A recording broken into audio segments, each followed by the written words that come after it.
Tell me, Graham, why did you really come here? What are you asking for, Graham? My confession? Just the truth. Now we're straying into forbidden territory. This is Cold War Conversations. If you're new here, you've come to the right place to listen to first-hand Cold War history accounts. Do make sure you follow us in your podcast app so you don't miss out on future episodes. Ben Brown is the writer of A Splinter of Ice, a play that portrays the meeting of one of the greatest novelists of the 20th century, Graham Greene, and his old MI6 boss, Kim Philby, one of Britain's most notorious spies and traitor. Graham Greene never divulged any details of the meeting, and Ben's play imagines what might have been. We discuss the play, as well as how Philby and Greene's lives were intertwined.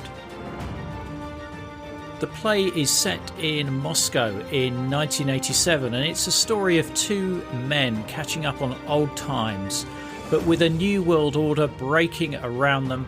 How much did the writer of The Third Man know about Philby's secret life as a spy? And did Philby betray his friend, as well as his country? Cold War Conversations listeners can watch the play for only £12, discounted from £20. Just go to our episode notes at coldwarconversations.com/episode 186. If you've listened so far, I know that you are enjoying the podcast, so I'm asking for one-off or monthly donations to support my work and enable me to continue producing the podcast. If you become a monthly supporter, you will get the sought-after Cold War Conversations coaster as a thank you and bask in the warm glow of knowing that you're helping to preserve Cold War history. Just go to coldwarconversations.com/donate. If a financial contribution is not your cup of tea, then you can still help us by leaving written reviews wherever you listen to us, as well as sharing us on social media. It really helps us get new guests on the show. So, back to today's episode. I'm delighted to welcome Ben Brown to our Cold War conversation. I'm really pleased to have you on the show. I mean, Kim Philby is a very enigmatic character in the Cold War, and I very much enjoyed A Splinter of Ice. I felt it did give some real insight into Philby and his motives, and obviously also the relationship with Graham Greene. Now, what drew you to this story in the first place? Well, it actually came about because I was interested in Graham Greene, and I, funnily enough, actually, it was in a book by David Lodge called Lives in Writing. There was a reference to Graham Greene, and I think it was a reference to him knowing Kim Philby. So I followed this up by reading the memoir of Graham Greene's partner for the last 30 years of his life, Yvonne Cloetta. And in that memoir, I found a whole chapter about Greene's relationship with Philby, which I had not heard of before. And I've since discovered that very few people have heard of. People know about Graham Greene and they know about Kim Philby, but they don't tend to know, most people, that Graham Greene had worked for Philby, under Philby in MI6 during the war. And that also, that he defended him when he defected and then actually gone to see him. And in Moscow in 1987, sort of the only person to do so really from Britain. And that was really, my way into the play. But Greene was quite cagey about what was said in that meeting. That's right, yes. In fact, I recently discovered that he kept a diary on this 1987 trip to Moscow, and he didn't even put in his own personal diary that he was going for dinner with Kim Philby. But it is absolutely documented. I mean, there were postcards and things, letters between them. Also, Rufina Philby, Philby's fourth wife, who was also at this dinner, she later, in the late 90s, she wrote a memoir and also referred to this trip. It absolutely happened. But yes, Greene was very tight-lipped about it. He did say later in the year to a journalist that he all he would say about it is we drank and conversed about the past, was all he would say. So there was quite a lot of room, yes, for my imagination to try and put my sort of best guess of what might have happened. It is fascinating because I'm familiar with the Philby story. I was aware of Greene's relationship with him because I knew that he wrote the foreword to Philby's 1968 memoir, My Silent War. So I was aware of that, but this meeting is a really interesting subject because when it occurs is Glasnost has started. Gorbachev has been in power, I think, for 2 years at this point. And, things are changing in the Soviet Union. Yes, absolutely. I mean, as you say, it was actually the kind of honeymoon period of those Glasnost, Perestroika, Gorbachev reforms before, it all went wrong for Gorbachev. It was, yes, this sort of time of optimism in terms of the thawing of the Cold War.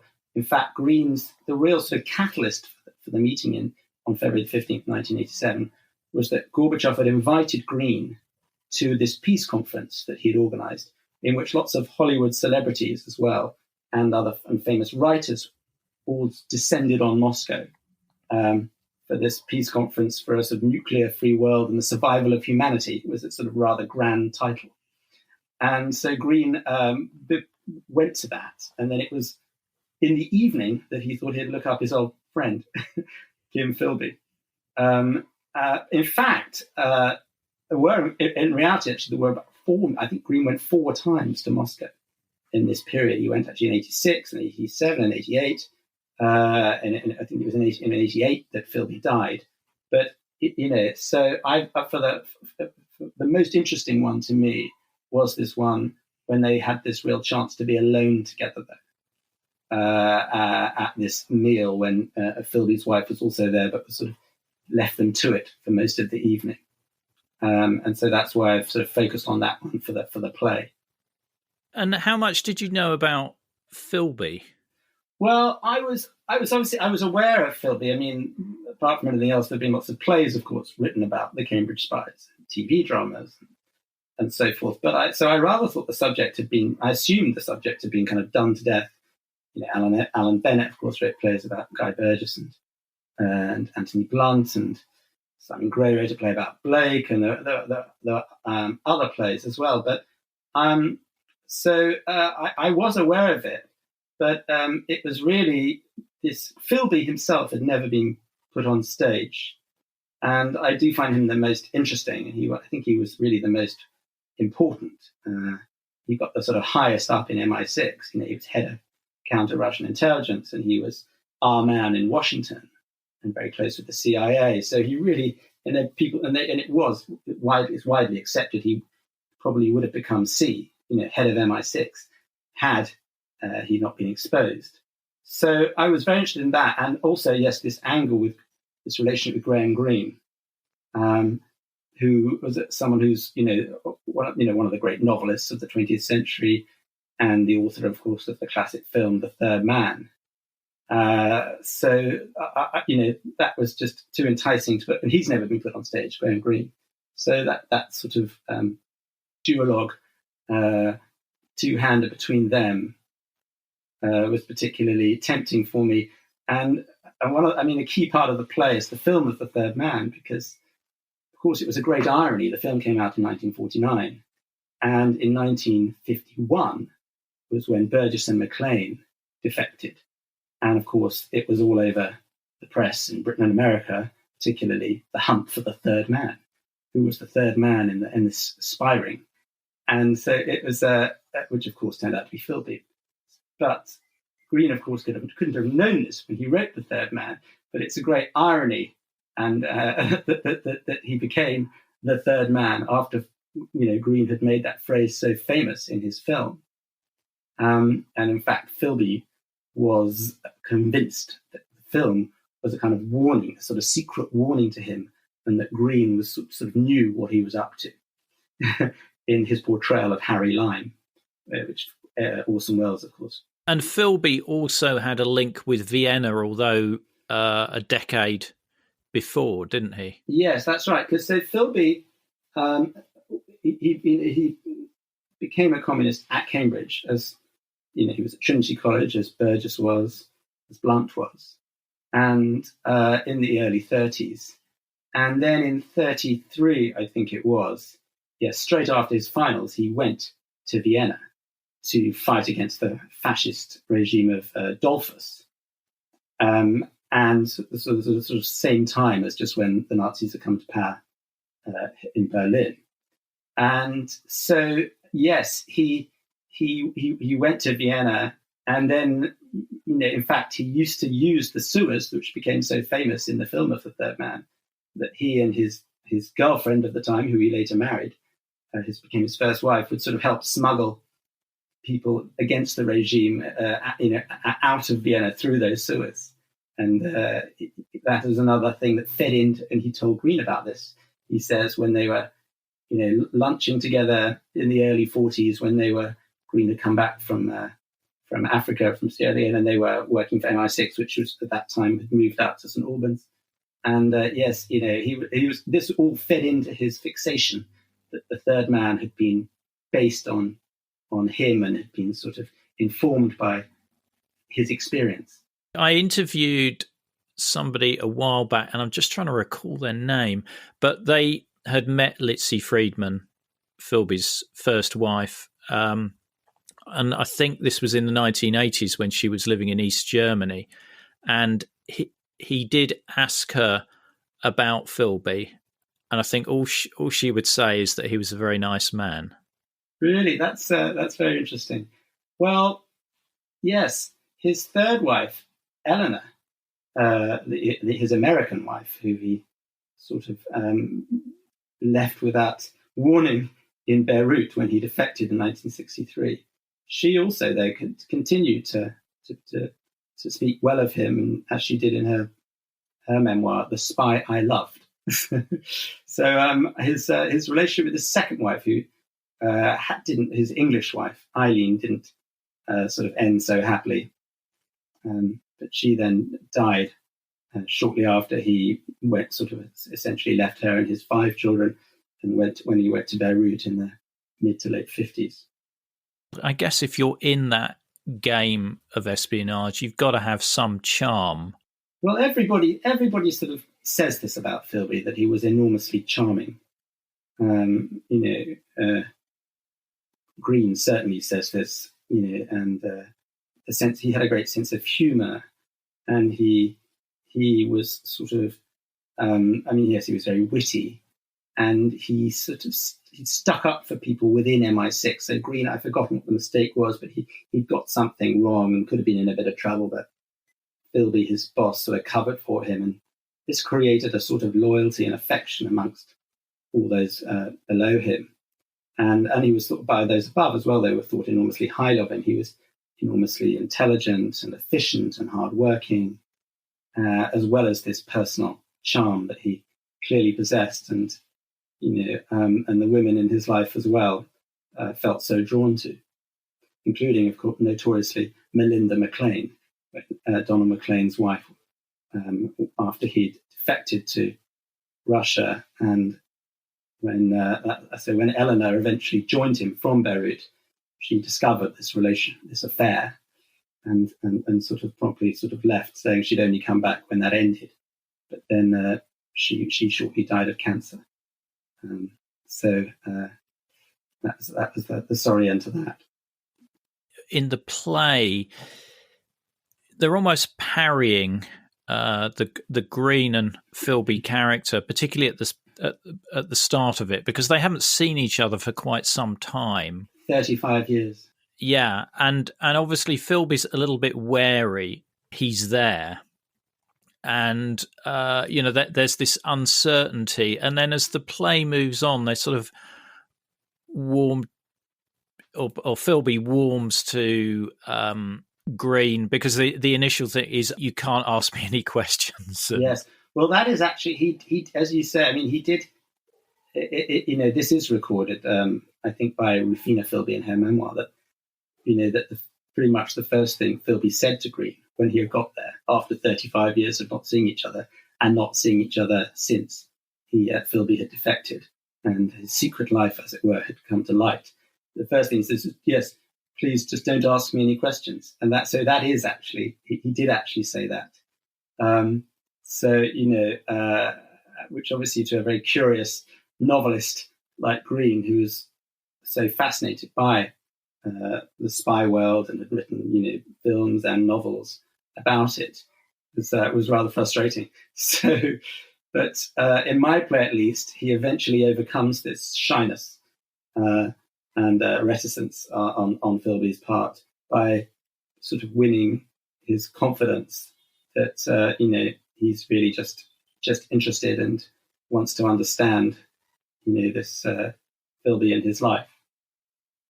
And I think that works really well because you get a really good description of his life in the play, because there's obviously the conversation moves on to Litzy and Philby's work in Vienna, but also, and I think this isn't particularly well known either, is his involvement in the Spanish Civil War when he's having to act as a right wing journalist because he's already been recruited by the Soviet intelligence at this point, and he gets awarded a medal by General Franco.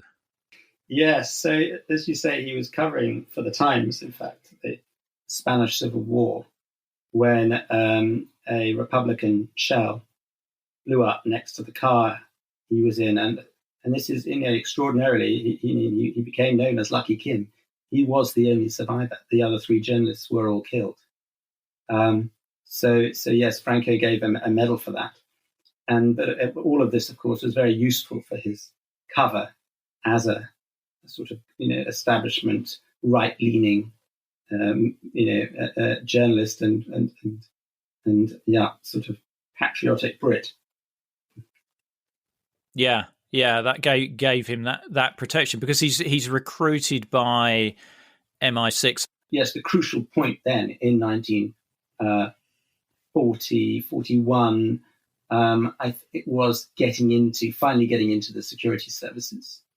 I'm not sure, he may have joined MI5 first, but anyway, this, of course, had always been the aim and always been his kind of orders, if you like, since he'd been recruited back in 1933 on a park bench in Regent's Park by his Russian handler.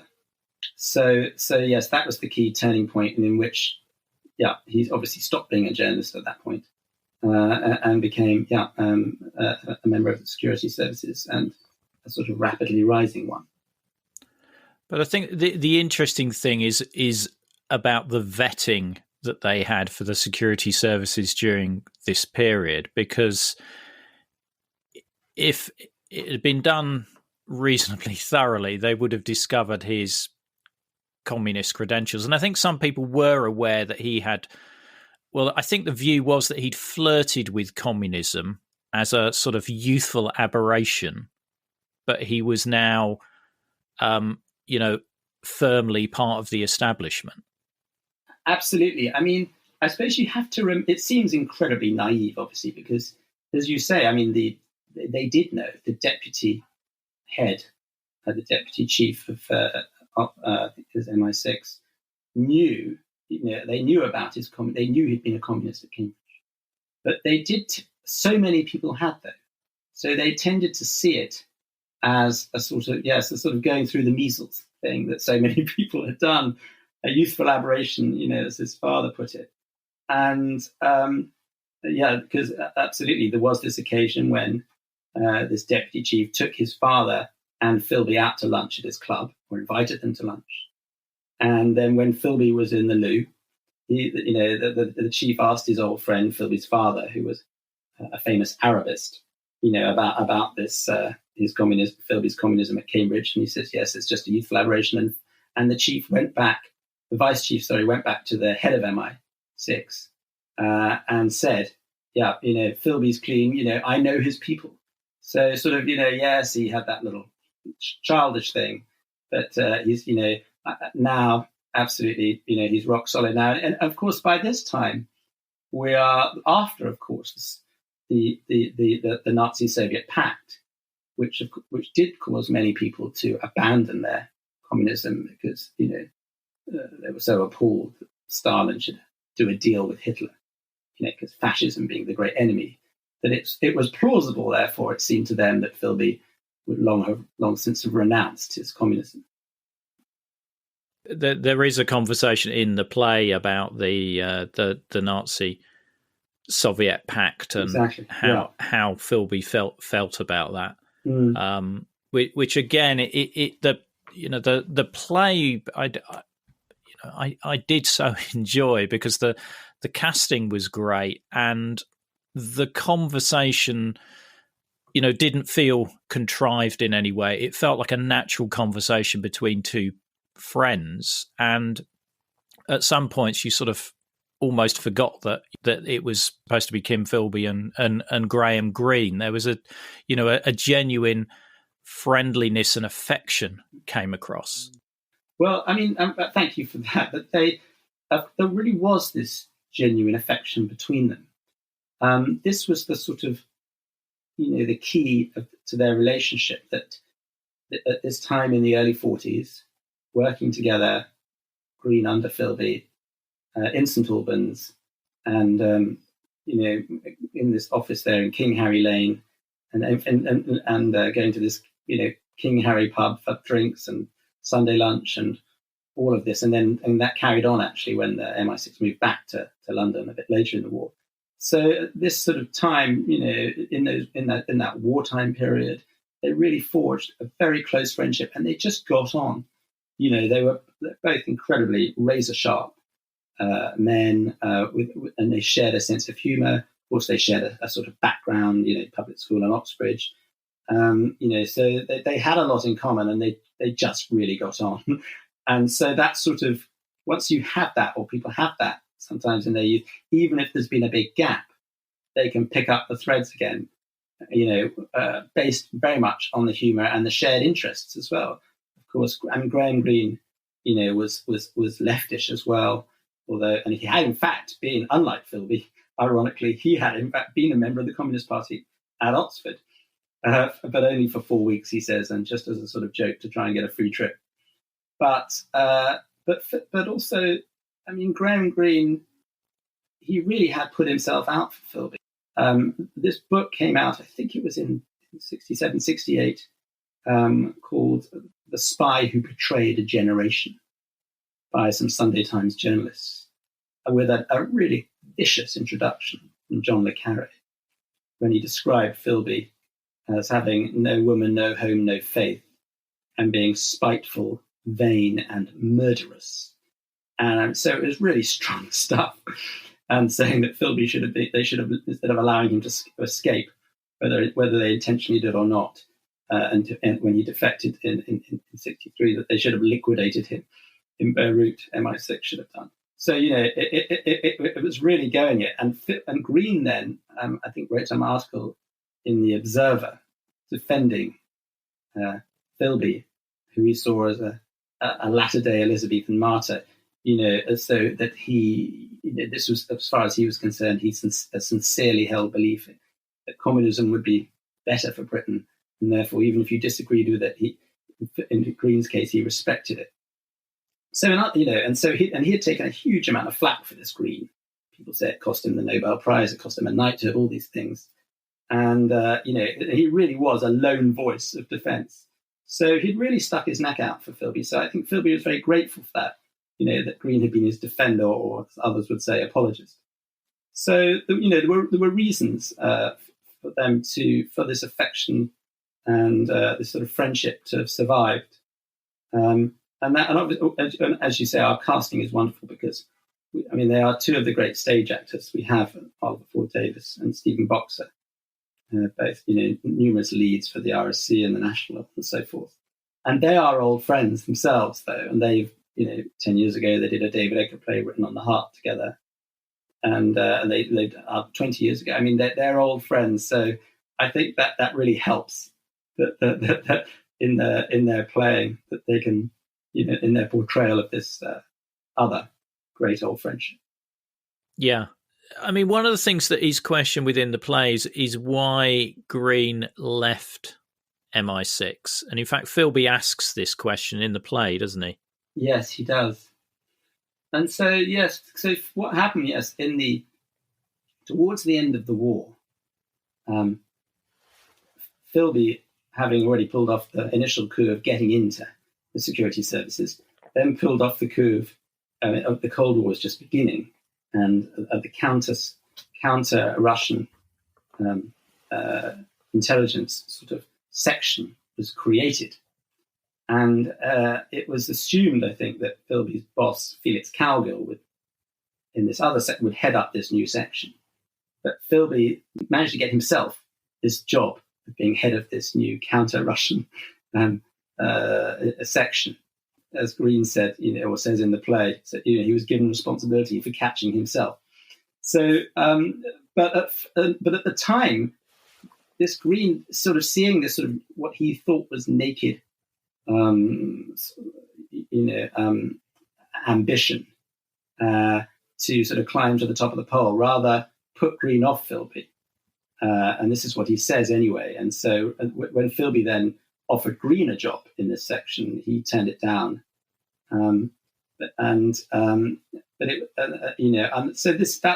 the reason that Greene does in fact give, I think, in the foreword to My Silent War, Philby's memoir, for why he left MI6. Others have suggested, in fact, that he was also, I think it was a film contract, and he wanted to kind of pursue his writing more now the war was ending full time.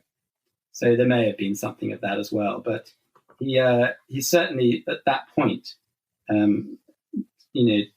was rather put off Philby. But then in '63, when he discovered, in fact, Philby had been ordered by his communist masters to get as high as he possibly could in MI6, and certainly, heading up the Russian counterintelligence section was ideal from their point of view. Then for Greene, that made Philby more sympathetic, because he felt he was at least, he was working for a cause and an ideal rather than his own selfish motives. Did you read any of their correspondence to sort of get a feel as to, well, how they spoke in the written form anyway? Yes, no, I did. One of the first things I did was I sent off to get photocopies of all of the kind of cards and letters between them. There aren't a great number actually, but I think they're in University in Georgia in America. So I got these photocopies, and that was helpful. But also, of course, Greene's foreword to My Silent War itself, Philby's memoir, and Rufina's book as well. I think it's called The Private Life of Kim Philby, which is very useful. And I should also mention that there's a very good documentary called A Spy Who Went Into the Cold, I think it is, a BBC documentary by George Carey, who also made fine documentaries about George Blake and Guy Burgess. But that was very useful. And in The Spy Who Went Into the Cold, he actually goes into the flat in Moscow, KGB flat where they lived and where the play is set, and interviews Rufa, as she was known, in that flat, and she sort of shows him around. So, of course, that was terrifically helpful for me writing a play set there. So, yes, that was some of the research. But, of course, there are many biographies and other ones that I read. And is Rufina still alive? She is, actually. She is still alive. She is, I think she's in her late 80s or something now. Yes. So we did actually make contact, but she, even though she spoke all the time to Philby in English, she seems to have forgotten all her English now. He's been dead for over 30 years, isn't it? So, but we just got the sense as well that she'd rather be left alone. So we decided not to trouble her. And I think she'd put pretty much everything she could remember. She was certainly, very fond of Graham Greene on these few occasions that she met him. And she put everything into this book and in this interview. So we decided we'd let sleeping dogs lie. But of course, I don't know if she'll ever see the play. But I hope she'd. I think it's probably. I think she'd think it was a more sympathetic portrayal of her late husband than certainly one that someone like La Carre would give. Yeah, well, yeah, you touch on Le Carre, don't you, in the dialogue as well, where there's no love lost there. No, I mean, and actually, and this isn't in the play, but Greene and Le Carre fell out a bit over Philby as well. I mean, it's interesting. The Carre aspect is interesting because Greene and Philby were two of the most important figures in his life. And I know when he gave that interview a few years ago, it was reshown recently with Mark Lawson, he spoke about both of them. He admired Greene enormously as a writer, obviously, and Philby, who I think he famously based the traitor in Tinker Tailor Soldier Spy on. And he also, in fact, blamed Philby for blowing his own cover and causing him to leave MI6 in '63. So when Le Carre had been based in Bonn, in the embassy in Bonn. It was a personal reason as well. His very understandable loathing of Philby. I know that Kim Philby's granddaughter Charlotte is a successful author. Yes, so I gather. Yeah. And she's written a book about her grandfather and Edith Tudor Hart, which I'm very much looking forward to because, I just do find this whole...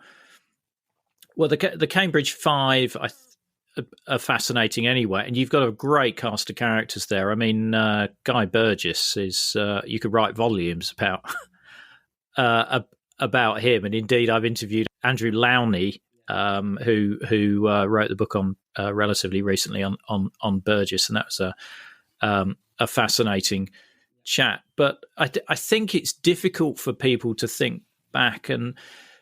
At the time when Philby was recruited in the 1930s, there was a polarization, or there appeared to be a polarization in politics between fascism and right-wing politics and communism.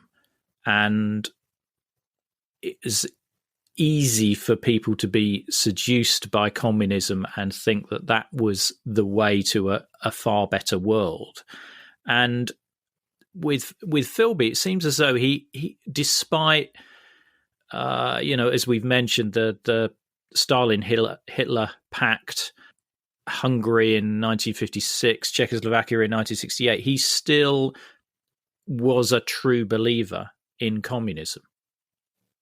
Yes, he certainly said he was, and appears to have been. He was a great fan of Gorbachev, actually. So I think he was attracted to what was sort of called sometimes, wasn't it, sort of communism with a human face. So he wanted more openness. He certainly was not a fan of the Brezhnev era, the invasion of Afghanistan and so forth.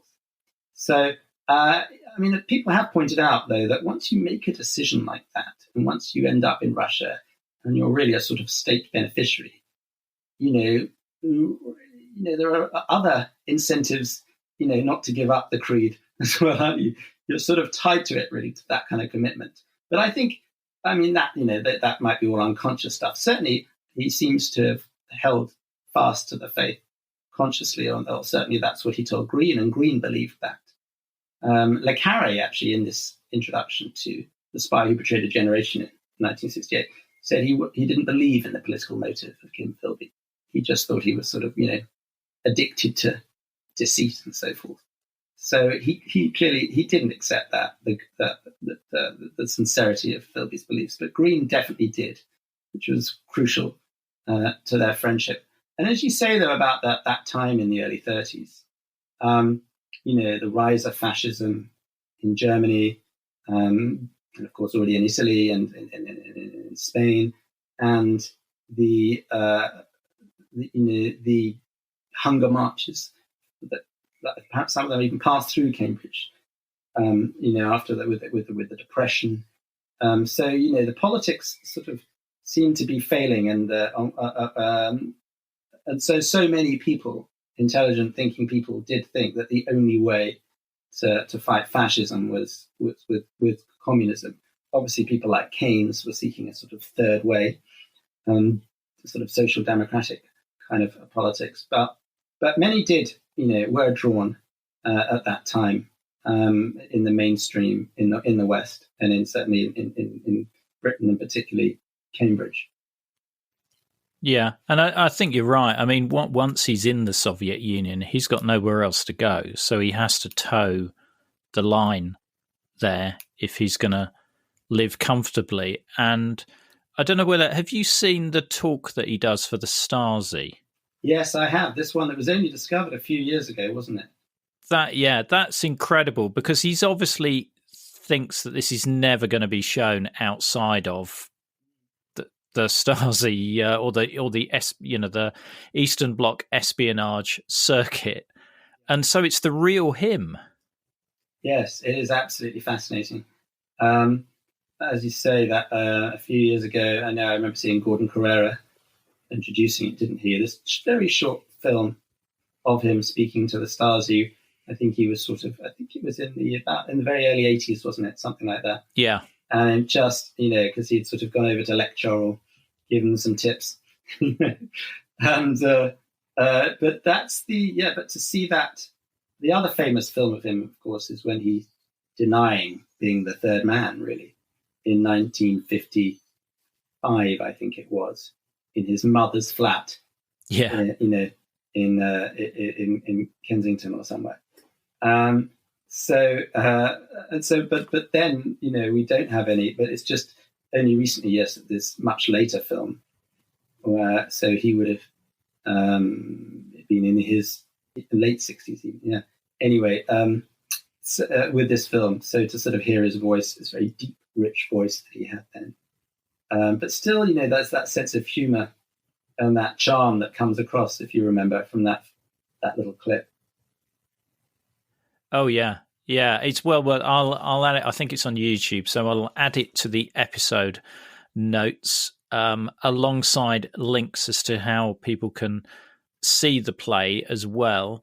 I mean, one of the things I liked about the Greene character is that he asks the questions that I'd probably want to ask Philby, because obviously you're having to imagine what those responses would be from his memoirs, which would obviously be quite, well, not quite, but obviously very favourable to what he did and sanctioned by the KGB.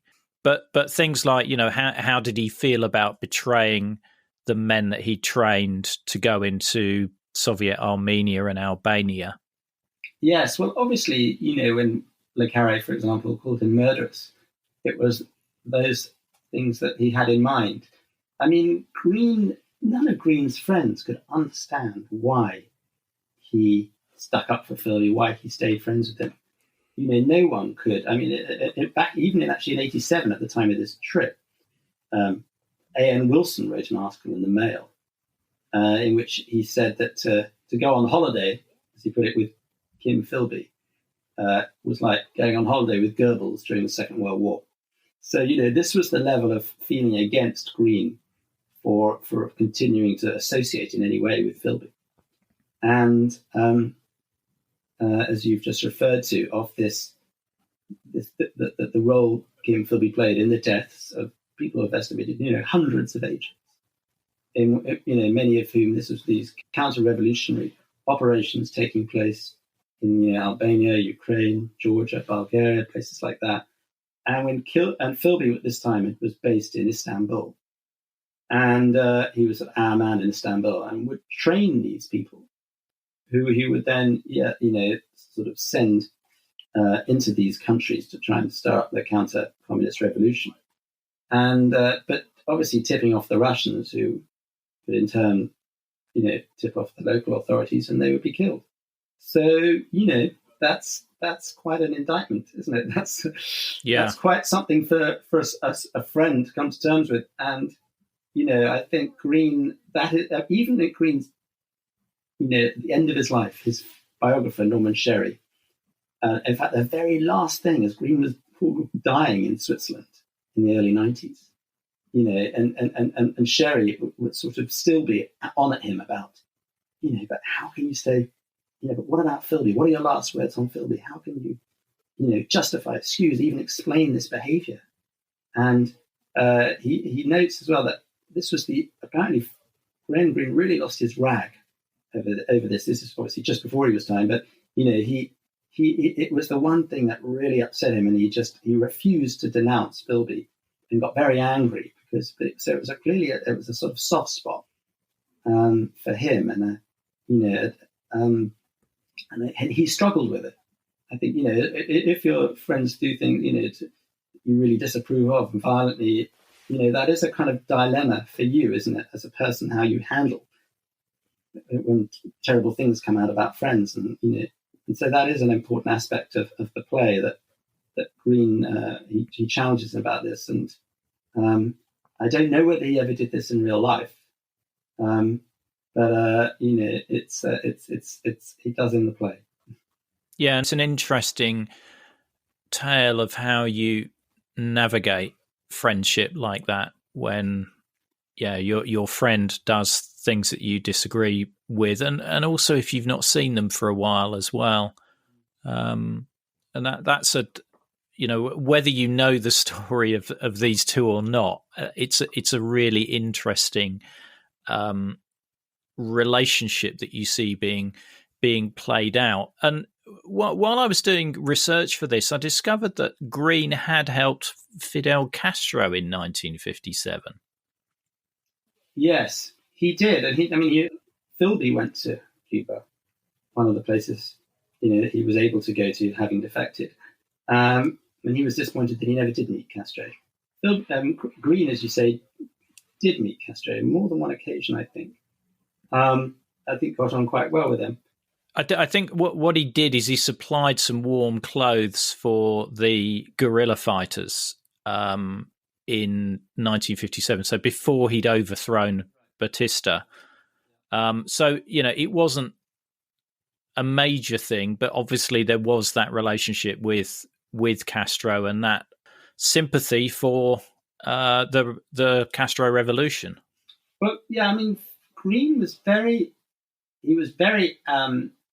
anti-fascist authoritarian regimes. He was very anti-American intervention, famously, of course, in his novel, The Quiet American, which so brilliantly anticipates. He wrote it in the mid-50s, and it brilliantly anticipates the dangers of American intervention in Vietnam. So, and he spent many, in his sort of later years, in Central and South America. He was very much against Noriega in Nicaragua in favor of the Sandinistas. So, he was very anti-fascist. He was anti-American intervention.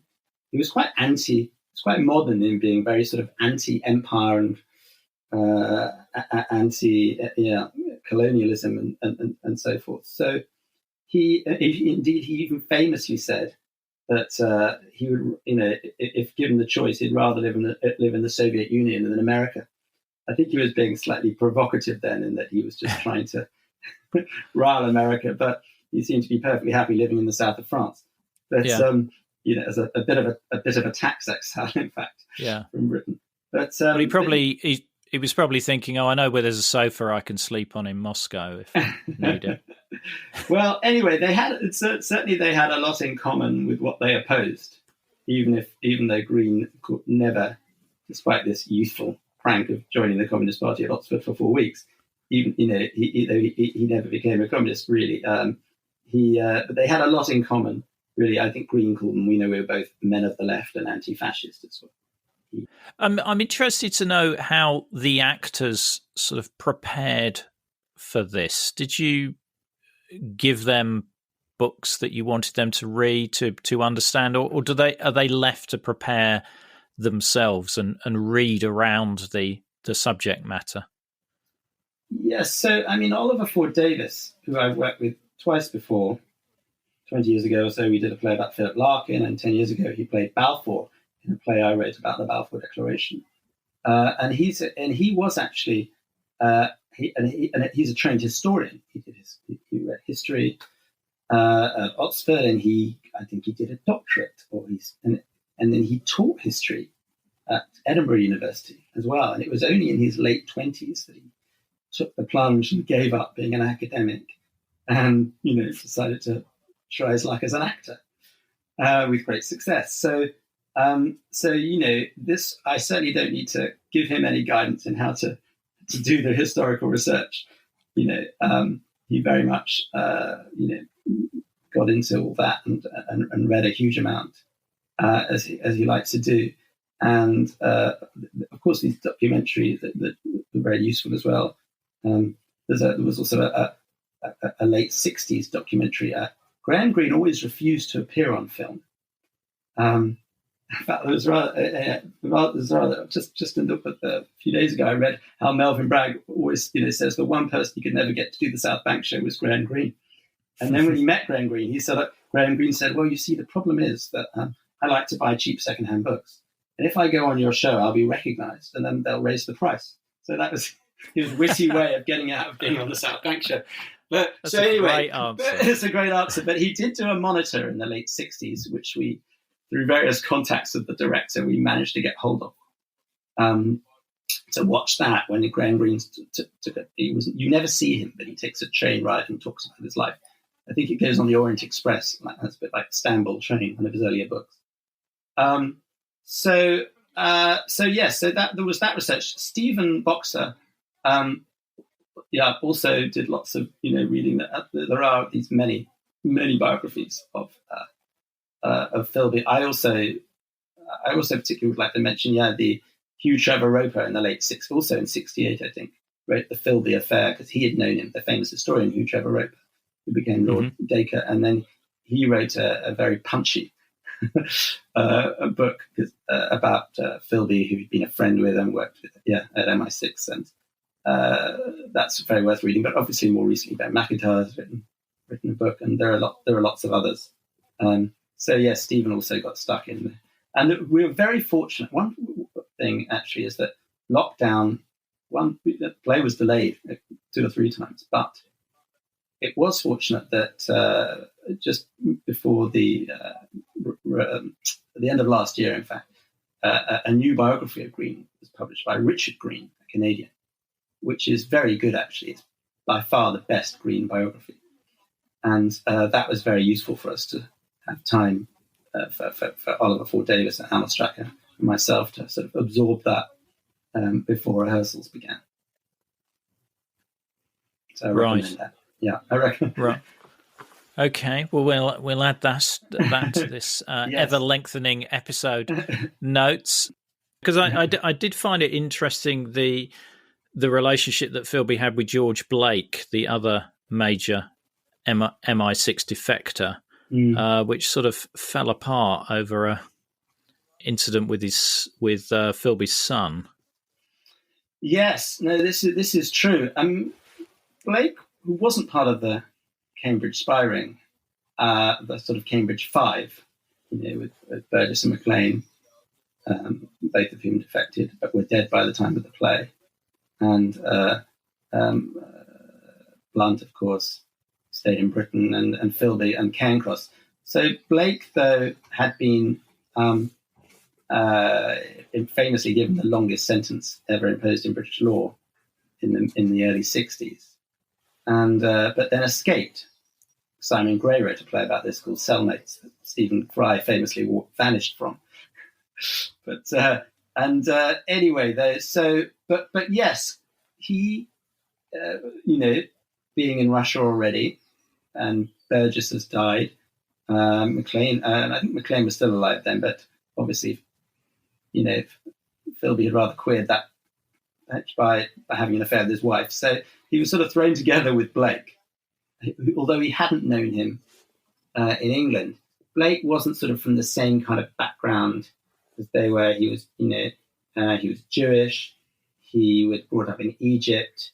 He wasn't sort of part of that kind of posh establishment spy ring. But they did become friends, and it was, or they sort of saw each other and had a lot in common, of course. But it was through Blake, though, that Philby met his wife, because his last Russian wife, because she was friends with Blake's wife. But yes, it wasn't long into their relationship that Blake and his wife threw a dinner party at their dacha, a lunch party, and Philby's son was over, trying to make his way as a photographer. And Philby, he asked if he could take some pictures. Philby said yes. And then Blake did as well.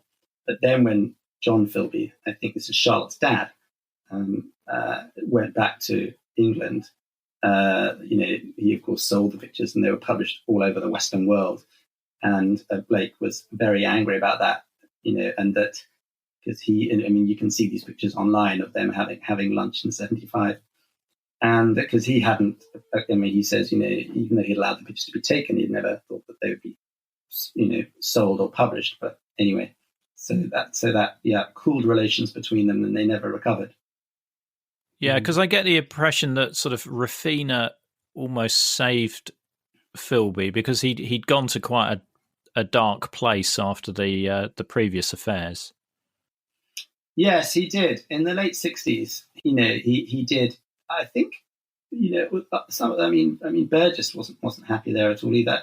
There was a real, they weren't fully trusted. I think the Russians almost couldn't believe that these people were genuine. That they were they actually triple agents and so forth. Really working for the British, because it was such an extraordinarily successful operation. The whole recruiting of these young undergraduates, really, or in the early 30s, who then became so successful that they could, they sort of wondered whether they really were on their side.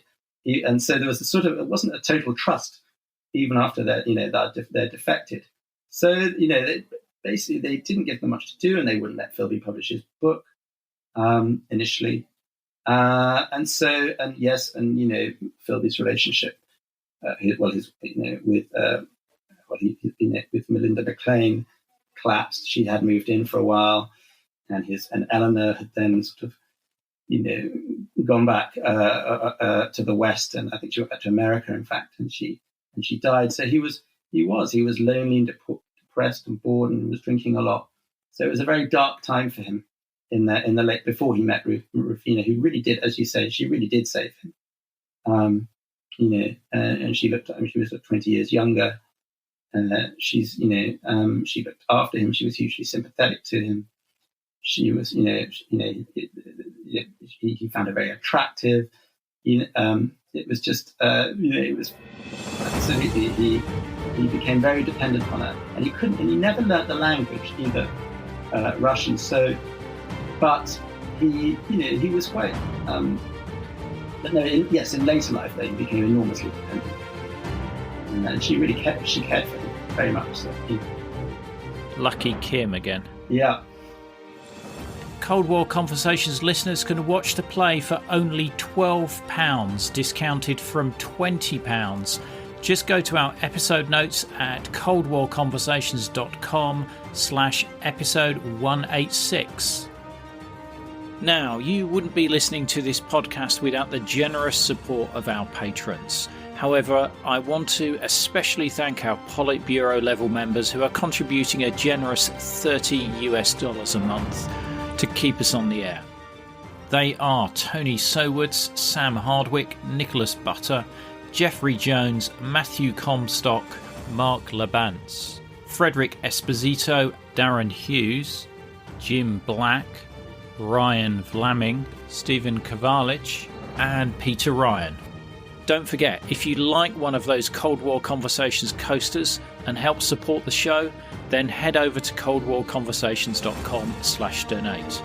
If you can't wait for the next episode, please visit our Facebook discussion group where listeners just like you continue the Cold War conversation. Just search for Cold War Conversations in Facebook. Thank you very much for listening. It is really appreciated. Goodbye.